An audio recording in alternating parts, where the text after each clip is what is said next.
I love how in between the parking lots in Pilates Village, they have these little parks. Each one is kind of a little different. These have chess tables. They're really like old now. There's another one that has a little park like with like kids equipment in it, you know, to play. It's really nice. I'm just going for a little stroll. And also they said it was going to rain and thunderstorm today.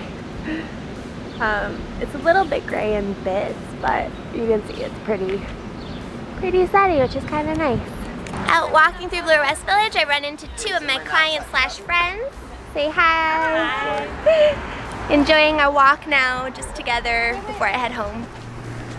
Okay, walking home. Beautiful street. All these nice homes. They're so nice to look at. Got some bits from No Frills, and I'm just heading back now to, actually I have to run to the vet, and then I'm gonna make some lunch, so I will check in with you in a little bit. And I'll show you some of my walk, don't worry. It's a nice little, lots of little side streets around here, so it's nice to walk and take new streets and see new things. And so I haven't walked down this bit in a really long time, so I thought it would be fun to walk down. I always think how hard it would be to live in the houses that are like more elevated, to constantly have to climb up and down stairs. These aren't even that bad. They're so pretty, but it's so high. I don't know. It's a lot of steps to do every day. Or I'm lazy. I don't know. There's also all these hidden parks, and there's another one over there. There's lots of kids playing, so I didn't want to film that. Behind the school, but it's kind of nice that there's this kind of open area. Man running over there. It's just really nice. Oh, and lavender trees. I love lavenders. Lavenders, not lavender, lilac. I love lilac trees so much. They're my favorite. So nice. So this tree is literally the most beautiful thing ever. I don't know why I love it so much. It's just so pretty. I'm still not sure what kind it is. You can see it's got these gorgeous like pink flowers. Oh, they're just so big and like perfect looking from afar. It's just absolutely gorgeous. I love it. Look at it. This light doesn't do it justice. It's so beautiful. It's just absolutely like, look at that. It's gorgeous. Just focusing. There he is. Say hi, Alvin. Hi. This little boy hasn't been feeling so well, so I have to run to the vet now. I only have less than an hour to go get him. Oh, got a little itch. To go get him some medicine. He has a bladder infection. Poor little guy. Say, Abby. Abby. Say, I'm feeling better, but I need my medicine to feel more better. Because I'm so cute. And I need a haircut. Yes, I do. I need my haircut. Do you want to go get your haircut? You're so cute. Okay, so bye. Bye-bye. We'll talk to you later. Basically, today I wanted to do a what I eat in a day for Meghan Markle. So I've already woken up and had some hot water with lemon, which I will insert the clip of now.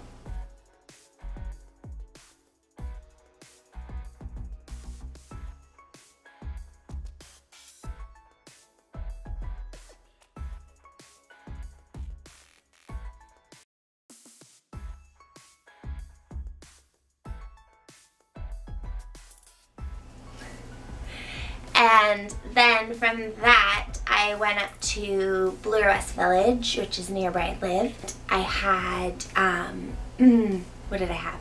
I had an acai bowl, which is made with coconut milk, bananas, spinach, and acai from Booster Juice. It was delicious. It had granola all on the top. It's supposed to come with banana.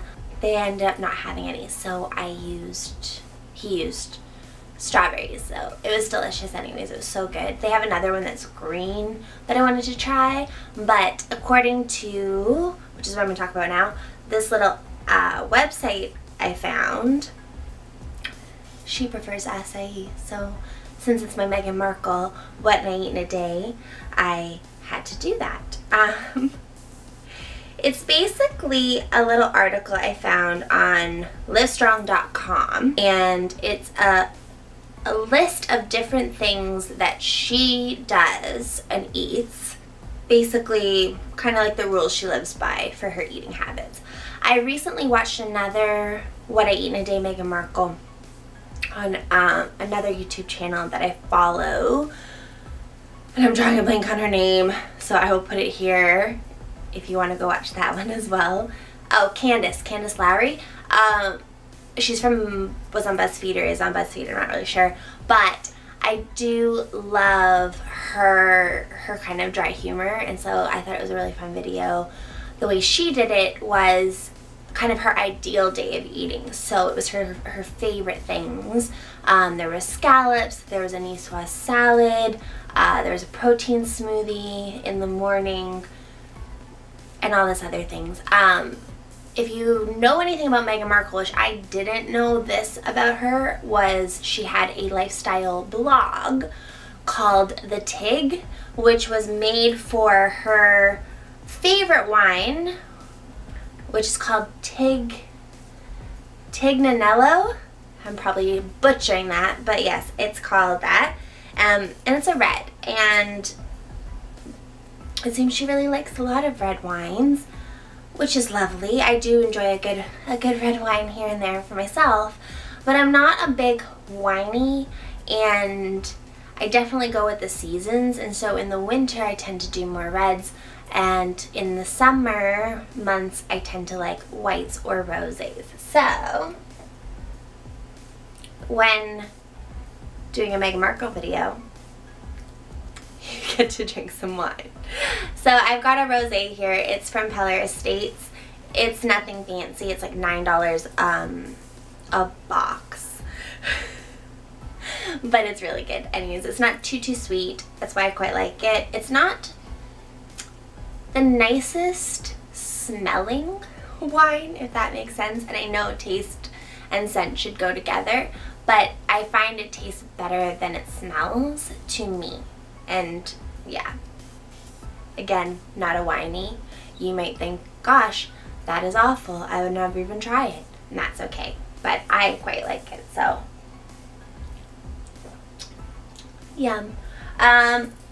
So that's that. I got the wine going. Oh, I did have a snack. I did film that. It was some hummus and baby carrots and Mary's crackers, so I'll insert a clip of that now. Okay, so I am hungry. It's been about 3 hours since I ate my acai bowl. I've been walking around a lot and running errands, so I'm going to have one of Meghan Markle's favorite snacks, and that is hummus. She loves everything chickpea, apparently. I got this one from President's Choice with preserved lemon. I've been seeing tons of things with preserved lemon, and I wanted to give it a try. My boyfriend had some already. He says it's very good, so I got that. She chooses organic vegetables when possible. Organic, I guess, everything when possible. But I couldn't find organic, so I just have regular baby carrots. And then her favorite, apparently, are these Mary herb and seed crackers. They're gluten-free and vegan. I don't really see anything that says she's gluten-free, but I have had these before and they're really tasty. So yeah, I'm gonna have those, and I'm gonna make a little plate of this, set it out so I don't eat the entire thing because I'm really hungry, and then I'm gonna get started on some lunch in just a little bit, so I'll show you that when I get there. So I've had breakfast, I've had a snack. I ended up taking a nap. I told you my dog is a bit sick right now, and so he was all cuddly. I gave him some antibiotics, and then we just kind of snuggled together watching my best friend's wedding, and then I fell asleep. So my hair is not done. I was going to wash my hair. My hair is not done. I'm still in the clothes I was walking all around this morning in, and I had planned on changing. I also had grand plans of doing homework, but that didn't happen either. So I thought the best thing to do would be to start dinner, because this sexy zucchini, as she calls it, sexy mushy zucchini, yum.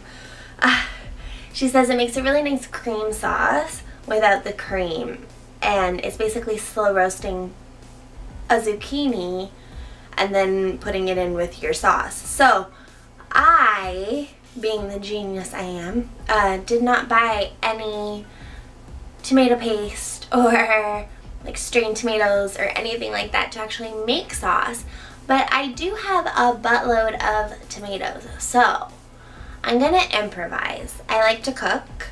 It sometimes turns out great and other times not so much. So I am going to put the zucchini, I'm gonna steam it for a little bit, and then I'm holding my phone all over my face, but I'm going to steam it for a little bit to make it a little bit softer, and then I'm going to roast separately at the same time the tomatoes to give them some extra flavor, and then I'm going to combine it and let the juices sort of meld together.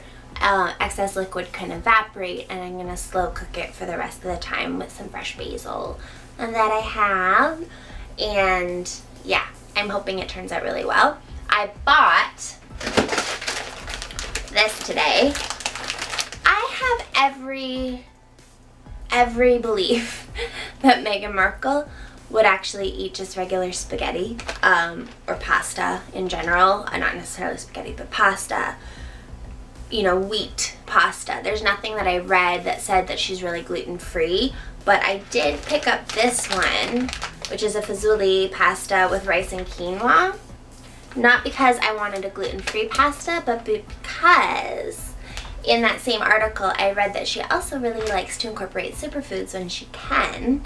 And to me, quinoa is a superfood. This packs, for 3/4 of a cup, 7 grams of protein, and that is why I selected it today. It's also organic, which she swears by.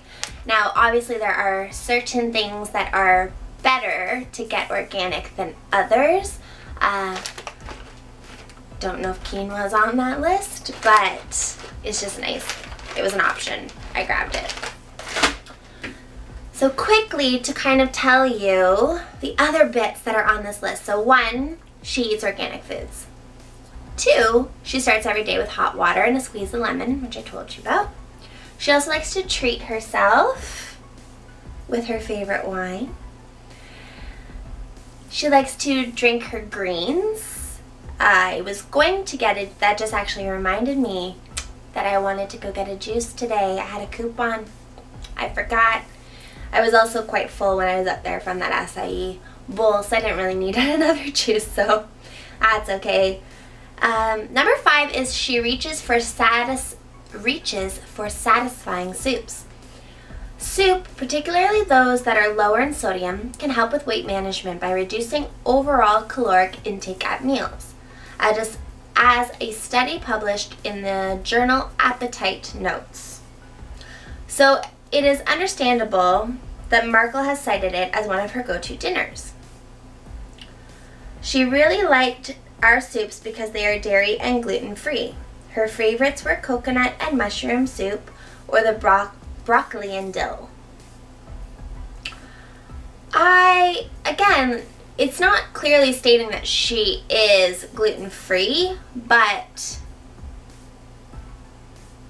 like the pasta sauce, it says try this sexy pasta sauce. It's a pasta sauce. She's not talking about putting like zucchini noodles in her pasta sauce. So, I mean, maybe she tries to eat more gluten-free when possible. This is also picked up from, this one article is picked up from multiple sources. So, yeah. I guess it helps by reducing overall caloric intake. I'm guessing because, like, you know, there's a lot of vegetables and liquid in soups, so the actual amount that you're eating, but that's kind of vague because you could have cream soups that are probably loaded in different amounts of fats. You could probably have like a cream soup that, you know, you can make soup very unhealthy. So don't listen to that statement that it's a caloric, it reduces your overall caloric intake to have soup. You have to have smart food, always.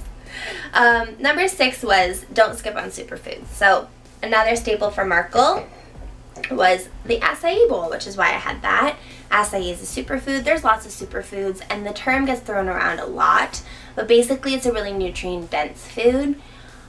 Basically, if you consume the rainbow, lots of different colors of fruits and vegetables, you will be hopefully consuming superfoods at some point in your diet. Trying new things can also do that, but it does get thrown around quite a bit, and I don't think it's necessarily like bad that you don't have a superfood. You do want foods that are high in antioxidants to help fight free radicals, especially if you live in places where your soil is deficient in minerals and nutrients, and where you have, like, say in the city, a lot of air pollution, environmental pollution.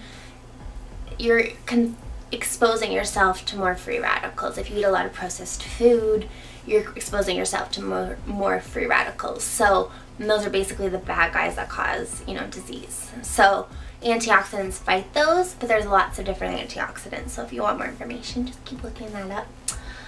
My phone is on low battery, and every time I go to do something else, it turns off. Alright, yeah, basically she's like, bananas, chia seeds, hemp hearts. Chia seeds and hemp hearts are great for protein and fiber. Chia seeds especially. So, yeah, great things. And then the sexy pasta sauce. The sauce gets so creamy, you'd swear there was tons of butter and oil in it. But it's just zucchini, water, and a little bouillon. Bouillon has quite a bit of sodium in it. So that's why I said I'm going to put the tomatoes with a little bit of oil in the oven and do that. If I need to do a little bit of bouillon, I can do that. But she also cooks it down for like 4 to 5 hours, and it is 3:42 because of my little nap there. I'm not waiting 4 to 5 hours to eat. Sorry.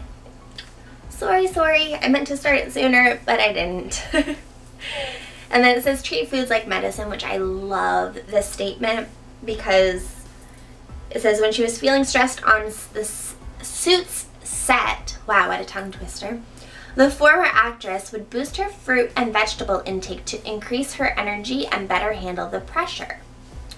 Definitely a smart move, especially when poor diet choices like refined sugar could actually compound stress by triggering anxiety. Sugar, when you spike your sugar levels, that affects your cortisol levels, which go hand in hand. Basically, when one increases, the other increases to try to balance everything out. Cortisol on its own is not really a bad thing, but when the levels spike and your stress increases and then stays consistently high, that cortisol, your insulin just keeps trying to pull it down, which keeps spiking your blood sugar levels. So it's really, what they're saying is if you can get natural sources that aren't going to spike your blood sugar, you're going to actually feel less stressed because you won't have those cortisol levels going all the time. The other thing you can do is B vitamins. So foods that have B vitamins, B vitamin supplements, really good at helping to reduce stress. So look at that. And then number 9 was satisfy your senses. And that was when she starts talking about her favorite snacks of carrots and hummus, because she says it's the trifecta of crackers, carrots, and hummus. It's crunchy, it's savory, it's, you know, creamy. It's got all the different kind of senses texturally and flavorfully to make you feel satisfied for longer, which I really liked. Listen to your body. This is something that I am super working on right now, so I love that this was in here. In an interview with Shape magazine, Markle summed up just how important it is to tune into your mind-body connection when you're making diet choices. I'm going to link this article down below, by the way, so if you want to read it, you're more than welcome to read it. But basically she says, I definitely just try to avoid the things that I know are going to make me feel lethargic or sluggish. And her inclination to fill her plate and body with feel-good, nutritious foods is very wise, which I think is good. I think you could take that a step further and saying, like, listen to your body. Listen to what you're craving. Like, if you planned on going for an acai bowl one morning, but you are feeling savory, then you should probably listen to that and then maybe go get something that, avocado toast or something to balance that, because otherwise you're going to have that acai bowl. It's not going to satisfy you. You're going to want something else, and you're going to end up having a snack or a meal sooner than you might have wanted to prior, even if you're not hungry because you weren't satisfied. I also think you have to listen to what you're putting, how much you're putting onto your plate, like knowing when you're full. And I've been really quite struggling with that. I tend to want to finish everything on my plate. It's kind of how I was brought up, and I know lots of people that were brought up that way. So you try to finish everything that's in front of you, and you're not allowed to leave until you finished everything that was in front of you.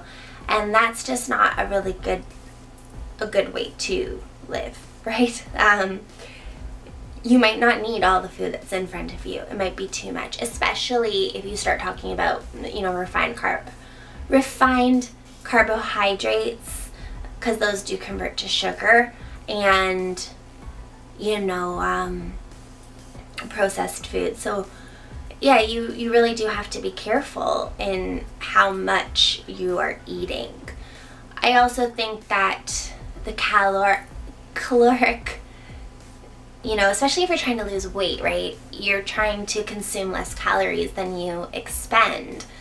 But that said, you have to be wise about it. You can't go into such a deficit that your body can't function, right? You have to understand how much your body actually needs to function. You can't just go, oh, I've heard you're supposed to eat, 1,200 calories a day on a diet and then go from that. So I think there's a lot of things about listening to your body that you need. I think there's a lot of research that you need to do. There's a lot of information, and it's a bit all over the place. And honestly, I've been studying nutrition now for 2 years, and I find it overwhelming because there's so much information, and most of it, not all of it, but most of it does kind of fight each other a little bit. There's no right answer for any one person, and that's the hard part. So these are great tips. I think they're vague enough that, they're really good. It's eat more vegetables, eat a cleaner, more wholesome diet, choose organic when possible, especially when it matters. Lots of different things like that. So yeah, I thought it was a good article. I thought it was interesting. How accurate it is, I don't know. But judging from what I've also read about her site, which I kind of touched on, it was called The TIG, and it was basically a lifestyle foodie site from what I gather. She really truly values food, and she knows it nourishes your body, and she wants you to experience food and love food and understand, which is completely what I'm about, how it can make you better, how it can make you better, how it can heal you and help you and, make you feel good. And that doesn't always mean that you have to, have green smoothies. every day. Like, there are other ways to do it, and getting it out there so that maybe if you haven't tried a green smoothie because you're like, ew, green smoothie, maybe you can, give it a go and see if you like it. Like, our tastes change, and I remember never liking onions or olives, and now I'm obsessed. And I wish I wish I ever liked mushrooms. Like, that would make my life so much easier, being mostly vegetarian. So, but does that mean I'm never gonna try them? No, I try mushrooms. I tried radishes the other day. I've hated radishes my whole life. Turns out I still do, but I gave it a go. There's lots of different things that are out there, lots of different fruits and vegetables and foods and things. So limiting your palate is only going to limit the amount of nutrients that you can get in your body from fresh, wholesome foods. And then that's when you get people who eat a salad every day that's really boring and not enjoyable for them, and they don't love it. They don't have fun with food. It is getting a bit late, so I'm not going to have the salad that I wanted to have. I will have it tomorrow, and then I'll insert it right now. Okay, so I decided instead of a salad today that we're gonna make rice paper wraps. I've got avocado, carrot, yellow pepper, and cucumber with some spinach. And then over here we have just 2 of them that I've already rolled and made, and then the rice paper, so that you can see what I wanted to have. But basically, I was planning on putting, spinach greens. I was going to saute or grill up some, I have like a little grill pan, some asparagus that was on sale at the store today. And I was going to make a garlicky, lemony, avocado creamy kind of dressing. And because avocado is so good, I was probably going to put more little pieces on it. I don't know for sure. We'll see what happened when I finally make it. And, top it with some cucumber and some tomato. And, just a really light, summery, fresh salad. And those are the kind of foods that I like to eat. I like to eat things that make me excited to eat them. And when I'm just eating to eat, I don't find enjoyment in it. So learning how to cook and learning kind of what goes well with what and how to, the skill set that it takes. There is an art to cooking, and I'm nowhere near like chef quality, but it's really fun to kind of play in the kitchen and enjoy it. So I'm going to get started on dinner now anyways, because I've been rambling for so long, and I will show you what it looks like when it's done.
So here's the behind the scenes of my Instagram photo that I had set up. This is a board that my boyfriend made me that I can take photos. I just kind of pull it out from under this counter and then pop it out when I'm ready. This is the dish, and it looks absolutely delicious, but of course it's not exactly what Meghan Markle did. I will try that recipe another time, but for my purposes, this is what I had. So I'm gonna eat a bit of this. It's a bit early for dinner. It's only like 5 o'clock. So I'm gonna eat this now and have a little bit more rosé, and then go from there. I might have a little something later, so if I do, I will let you know. Going for a lovely little evening stroll with the puppy. That's garbage. Walking a little better today, a little faster, a little more like himself. Come on, no, not there. It's such a lovely evening. It's supposed to rain, but it's not, and we're enjoying it. Okay, I'm ending here tonight. I will post the salad if I make it tomorrow. I've got Shane here. Wave hi. Hey. And Alvin. And Mac is running away. And we're gonna just watch a movie. I've got a beer. I don't know if Meghan Markle drinks beer, but I'm drinking one. And some stuff to do my nails. And yeah, that's what's happening tonight. So I will see you tomorrow. Bye. Thanks so much for watching my Meghan Markle's What I Eat in a Day. I hope you enjoyed it. And don't forget to subscribe, like, and share if you want to see more videos like this from me. Thanks. Bye.